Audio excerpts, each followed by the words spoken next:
Dunia bukan hanya harta benda, kekayaan, tidak. Tidak hanya itu. Apa yang disebut dunia?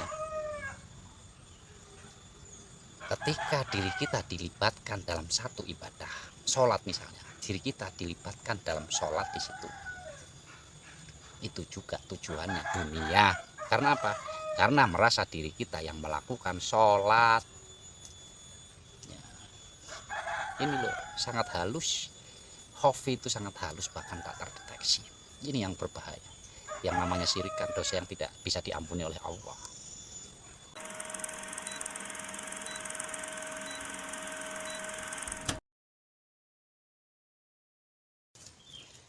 Assalamualaikum warahmatullahi wabarakatuh. Bismillah, alhamdulillah, la haula wala quwata illa billah. Saudaraku yang nampak ataupun yang tidak nampak, ya. Semoga kalian senantiasa berbahagia, senantiasa berduka cita. Alhamdulillah kita bisa bertemu kembali ya di sini, di suasana kebun yang sangat indah, sangat damai. Kita bisa berbaur dengan alam. Dan di sini kita bisa merasakan sebuah kehidupan yang sangat luar biasa, ya. Sebuah kehidupan yang sesungguhnya, ya. Itu kalau basiroh kita sudah terbuka sehingga hanya bisa melihat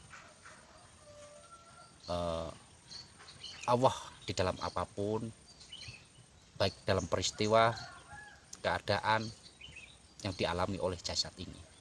Sesungguhnya tidak ada yang tidak Allah, la ilaha illallah. Yang mana yang bukan Allah, semuanya Allah, sedulur, ya. Ini perlu kita tahu. Semoga kalian semua bahagia. Jangan kasih ruang kepada penderitaan ini untuk masuk, ya. Percuma lur ketika kita ngasih ruang penderitaan masuk. Nah, jasad ini ada masa waktunya, ada durasi waktunya. Maunya berapa tahun? 60, 70, 100, 120. Ada durasi waktunya.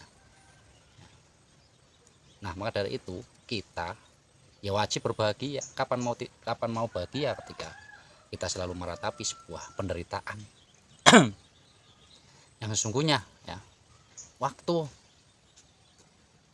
yang kita rasakan selama ini ketika digunakan untuk meratapi nasib, meratapi satu keadaan, sungguh kita dalam keadaan apa namanya ya, dalam keadaan sangat menderita, ya. Dan kita telah menyia-nyiakan waktu yang Allah berikan di dunia ini, padahal Allah itu hanya menginginkan menginginkan kebahagiaannya saja lur.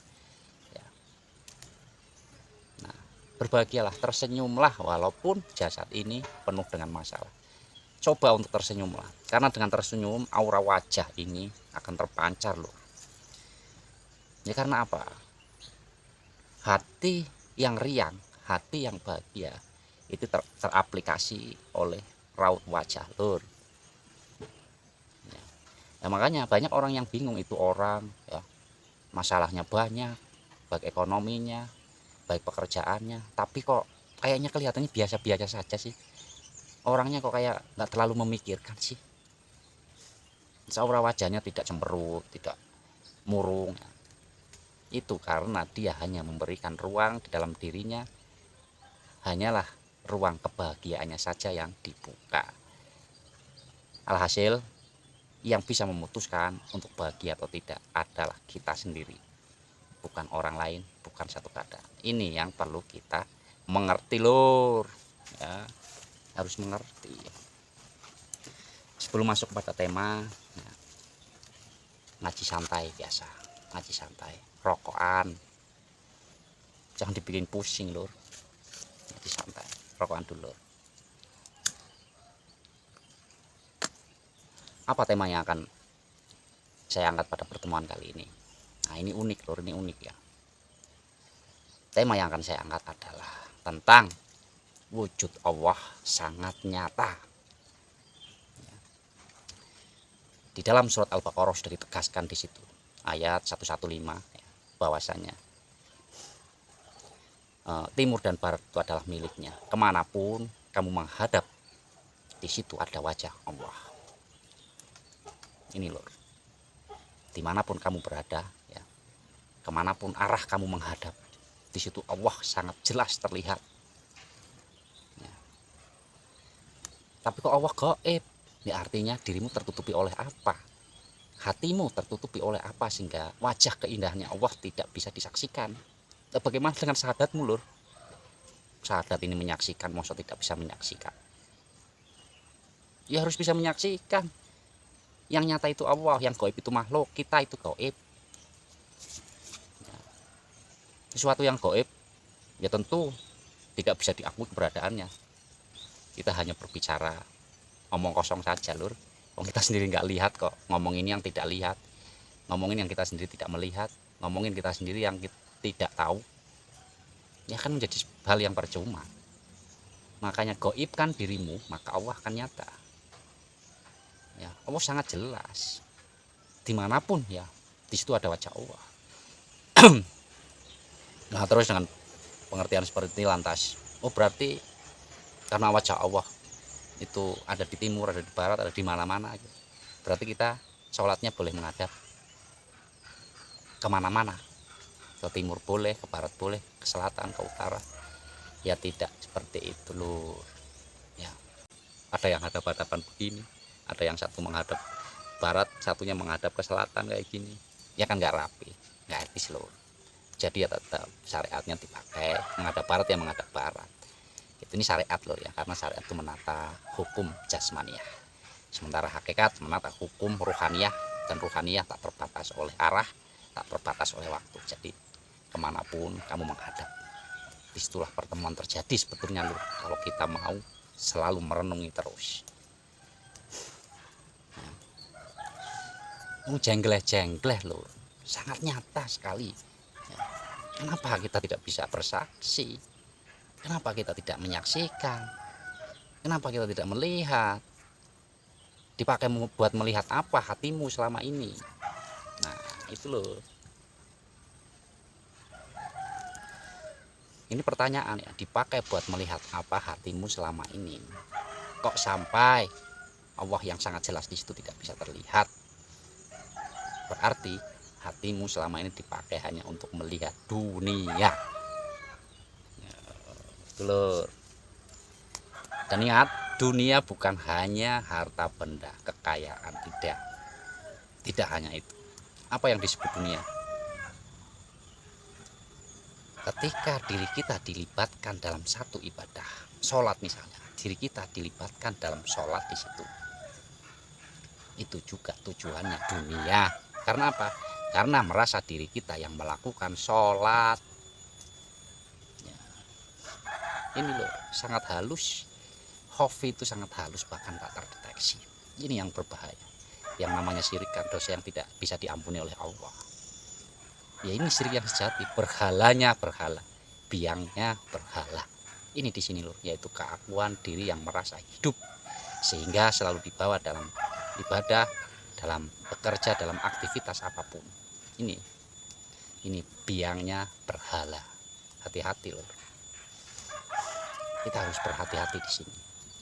Artinya kita tidak boleh mengaku apa-apa loh, termasuk ya kita berkekuatan mengangkat tangan dalam sholat. Allahu Akbar. Ingat loh, manusia tak punya daya upaya apa-apa, manusia tak punya kekuatan apa-apa. Menggerakkan jari yang kecil segini aja manusia tak mampu loh. Artinya siapa ini, pergerakan siapa?